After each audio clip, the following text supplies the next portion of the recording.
خاطر فرزندان کوشش کردم. مادر من مادر شما میشه، مادر شما مادر ما هست. کمک دستی یاری شمال میگیره کمپیری و چند مثال بچه کلنامی نسیم که 6 میخونم. ما همین خیلی مقصد خواهش داریم.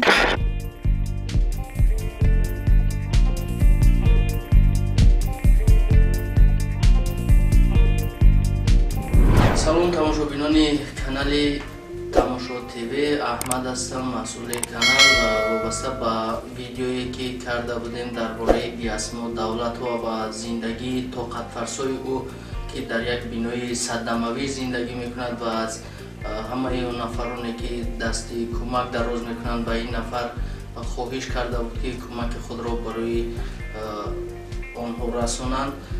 به همه اونها میگوییم که اونها بسیارتر در کامنتاری ها نوشتند که اگر داشته باشد مثلا کارتای خودش ماند ما حتما کمک میکنیم. امروز صحبت میکنیم با بیاسما دولت و که چنین مشکلاتی زیاد داشت و در زندگی و با یک مشکلی و عذابی زیاد با فرزندان و نشان در آنجا زندگی میکردند و اکنون از آنها میپرسیم که زندگی آنها در این بینای صدموی چگونه است و حتما در آخر کارد او را میمانیم که نفرانی میخواهند کمک کنند و این نفر کمک رسانند. خب اپا امروز شما که در یک بینای صدموی زندگی دارید و اون بینا هم از تقویتون از خطون میکنم، چگونه زندگی دارید و در اونجا با کی زندگی میکنید؟ با مادر، فرزند؟ مادر پیرم و 2 فرزندم. این بچه کم در اینترنت میخونم. وقتی که اینترنت جوابش بتن خونه ما رو نمیبرن. هم زمستان پیش آمده است، زمستان و خونه صدموی همش چیه؟ شکوف، قلبان، ریختگی، شمال میگیره کمپیری و چند مثال خنک میخوره. بعد خاطری همو خاطری مادرم کسی یادم میکنه، کسی برادر میشوه، کسی گفتی دستی کمک میکنه برای خاطری فرزندان، برای خاطری معیوبی خودم، برای خاطری مادر پیرم که فرزنداش 12 فرزند کرده، فرزنداش 2 دختر مونده، بچه و دختر 10 فرزند دیگهش مردگیه. خاطری کمپیری و چند که تای همون دیوان نمونه. خاطری فرزندان کوشش کرده استم. شما معیوب گروه چند نفر چقدر نفقه میگیرید؟ من معیوب گروه 2 بودم، به مهلت بودم. گروه پیسیم کردم 108 سو میگیرم نفقه. بینندگان عزیز، هر نفری که با بیاسما دولت و کمک کردن میخواهد انا این کردی معیوبی او است و کردی نفقه گیری اون است که حتما رقمهایشون رو در زیر اکران برای شما میگذاریم و نفرانی که میخواهند به این مادر تنها و این مادری که زندگی طاقت فرسا دارد کمک خود را رسانیده باشند، حتما با این کارد مبلغ یا چی کمکی که میکنند کمک خود را رسانند و ما با شما وعده میدهیم که این کارد در حقیقت در دست خودی اپای بیاسما است و کمک شما حتما به خودی او میرسد. چون مثلا از خودشان میپرسیم چگونه که کارتشان در دستشان است.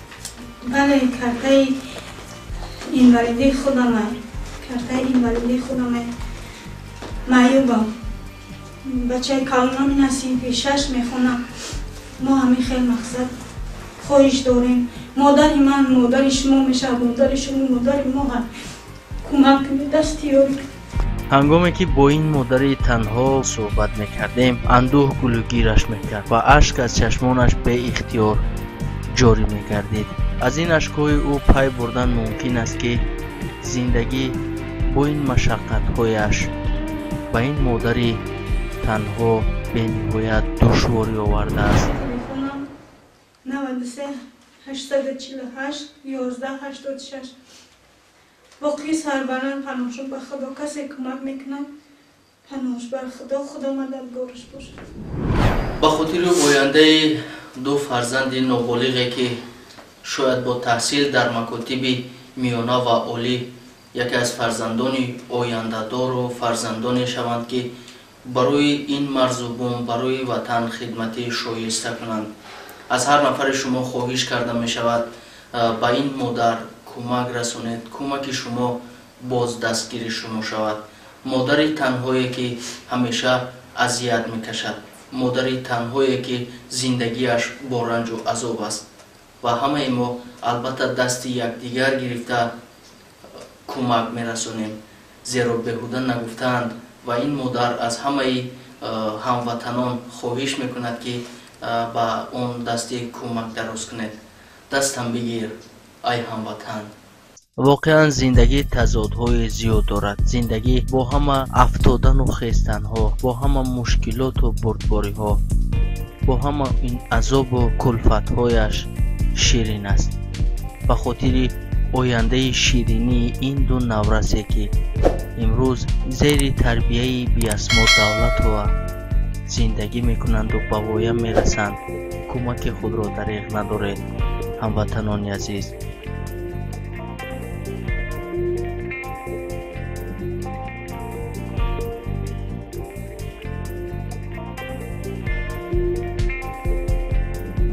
کوشش میکنیم که تربیه سازش بتیم. با کسی یاردم کرد ما را، با همین کس هم یاردم کنه، دست فتاده رو دست بگیر گفته. ما هم گفتیم نصیحتش میکنیم که هیچ وقت چی نباشید، همین کمک کنیم برجامونده فتاده رو دست بگیر. برادرای عزیز، ما چند پس با میریم به سراغ این اپا، با از خانه این کس دیدن میکنیم و نفرانی که کمک رسونیدن حتما از او پرسان میشویم و برای شما باز ویدیو میکنیم که مثلا همون کمک شما به دست خود این اپا رسیده است و حتما به شما باز معلومات پیشنهاد میکنیم. کسی یاردم میکنه خدا یاردمش کنه، برکت زیاد کنه. که با در پیش خدا عیان خودش یاردم کردگی در پیش خدا عیانه، در نامه اعمالش بنویسش پروردگار.